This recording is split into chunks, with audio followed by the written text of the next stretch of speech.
here. They played a really good game. Thought Lane had his team ready to play. We obviously struggled in a lot of areas. We had miscues, mistakes, penalties, things that are really hard to overcome, especially when you play a really good football team, and they are. I told our team coming in this week, I felt like they were probably the most talented team that we had played, counting both sides of the ball and special teams. They have elite specialists, and they have really good players on defense and the skill positions on offense. So give their quarterback credit. He made a lot of really good throws, and their defense affected us with the pass rush. So a lot of credit goes to Lane and his staff. Look, they really should be undefeated. I know people think that's not true, but they really controlled the game against LSU the whole game and lost it. And they're playing good football, and they outplayed us tonight, outcoached us, and did a great job. Kirby, other than that first drive, what was the struggles in offense to find a rhythm tonight? Well, we didn't have a great run game going, and sometimes we ran the ball well. I thought that their front defensively stunts and moves a lot, so they're very disruptive. So you have to be willing to go outside. We had some outside run game. I thought Nate did a really good job. Unfortunately, he had a turnover, but he ran the ball really hard.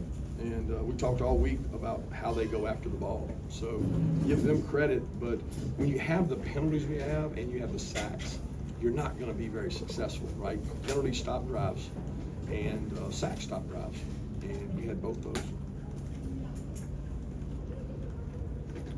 Next question. You talked about offensive line. You're dealing with injuries because there's a lot of shuffling happening there. Yeah, it's tough right now because Tate didn't practice all week.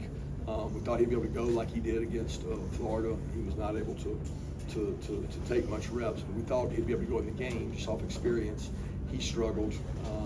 That foot is still not completely healed, and he's out there giving us all he can. And so that made it a little harder. Micah's still dealing with injury too from the Florida game. So those two guys struggled. We tried to play a combination of Truss and Drew rotating in at guard and still playing our three tackles. They did a good job. Princely did a great job with get off. And when you get in a mode of I have to throw the ball, you can get in trouble in this league, especially on the road. And we had some drives there where we had to throw the ball, and we struggled to block Princely in obvious passing situations. What problems did you feel like Jackson Dart presented tonight? Well, he's talented. We knew that coming in, right? So there's not a problem that he created tonight that we didn't know about. He's a really good athlete. We wanted to control the run game and force him into throwing it, and I thought we did that, early in the game. We didn't stop the run late in the second half when we had to, but we stopped the run early, and we forced him to be uncomfortable. But they did some good things down the field, vertical passing game. I mean, they do a really good job with their vertical passing game and getting matchups.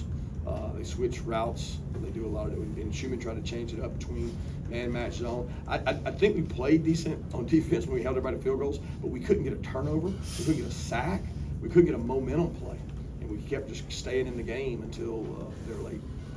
Kirby, you mentioned what you told the team before the game about Ole Miss's talent. What do you tell them after a loss like this? It's on to the next. Welcome to the SEC, baby.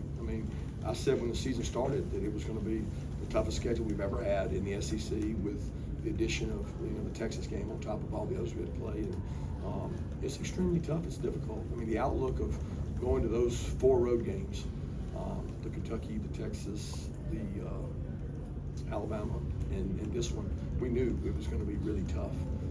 And as you go through the season, you get injuries. They got injuries too. Everybody's got injuries.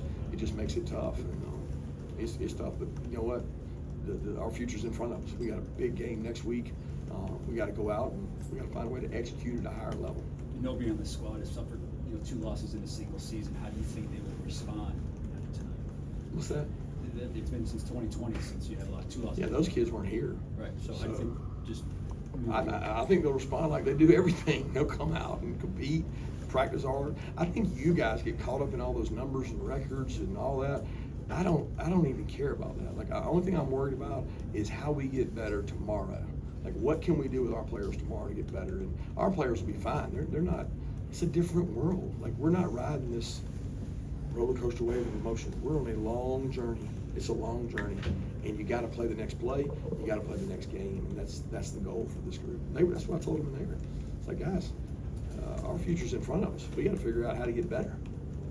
Kirby, were you guys hoping that Carson would be able to settle in before you can kind of cut him loose offensively, given he's had some turnover issues in recent games? I don't understand. In the first half, it seemed like. just in terms of the approach, maybe protecting the ability? No, I didn't think so. I thought he came out gunning and throwing. Carson had his best week of practice. Carson did some good things. He threw some play action strikes. He stepped up and made some great third down plays. There was no, I don't really know what you're referencing. I guess you're saying that we didn't come out throwing the ball, or what are you saying?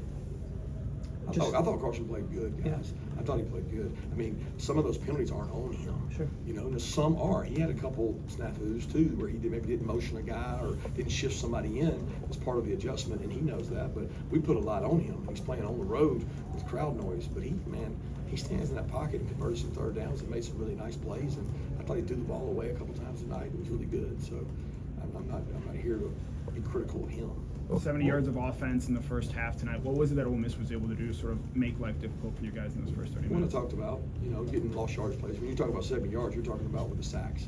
And we had some good plays in there that negated yards when you go backwards. So we ran the ball decent.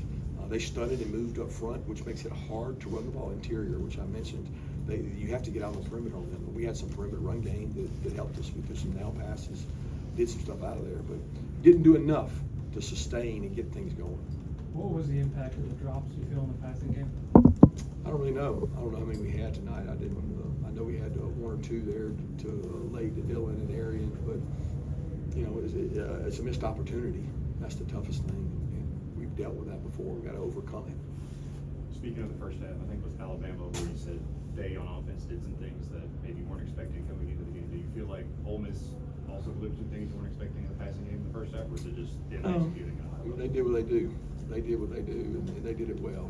They were short backs, so they went no back some, but we actually had practiced and repped that some. We thought they would go no back because of their injuries, and they used 11 and some of the wide receivers in the backfield. Converted a really critical fourth down early in the game with a wide receiver in the backfield, but that's something they always do. It's not like new or different or anything. They're good. I mean, they're good. After the Alabama loss, you said that you learned your team about resiliency. Did you learn anything about your team today? What is it? That we need to get better. That we've got hard work in front of us. That we got a great group of men that I respect, and I look forward to getting back to work. I mean, that's the biggest thing. There's nothing I'm gonna learn about this team from that game, but how you respond to it, and that's life, right? Like how you respond to tough times defines who you are. How much is that rib so bothering Trevor? It hurt him some. He was not able to do a lot during the week. He got to run a lot, but he didn't get to rep, take shots, and take the physical contact that you probably need on Tuesday, Wednesday. A lot of people don't realize it, but you need to practice to be able to play good.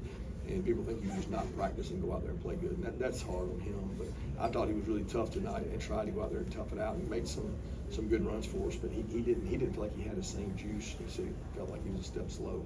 Kirby, when you say it's a different world, not riding the emotions, is that specific to the 12-team playoff, or are there other factors in that as well? No, it's specific to our league. I don't think it has anything to do with the 12-team playoff. I think it has to do with the fact that our league is extremely tough, a lot of parity. Anybody can beat anybody. I honestly believe that. And how you prepare each week defines your team. I mean, we could be looking at, I don't know. It's going to be interesting the way this thing plays out. I told people it's not going to surprise me if every team in the league ends up with 2 losses, just because it's that way. It's tough. Kirby, you knew that you had this kind of road gauntlet, before 3 home games to end the season. What's it been like to live through that with your team? It's SEC life. Like, it's what you signed up for. It's kids want to come play in this league all the time. That atmosphere, people want to play in that. That's awesome. That's a great atmosphere to play a game in, and our kids will remember it forever. I mean, remember they lost, but look, guys, they create a tough environment to snap and run plays.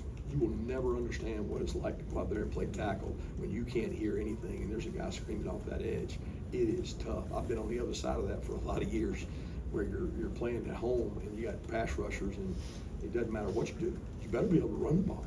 You better be able to run the ball, and you better be able to control the game and the score where you're not in obvious passing situations. With the field storm there at the end, were you able to get your team off and have everyone safely accounted for? I don't know. I hope so. I mean, I felt like our team we got everybody off but the defensive guys, but it's not something you can really control, right? With them, is the risk of blitzing maybe a little strong, higher because of what they can do throwing the ball downfield? Excuse me?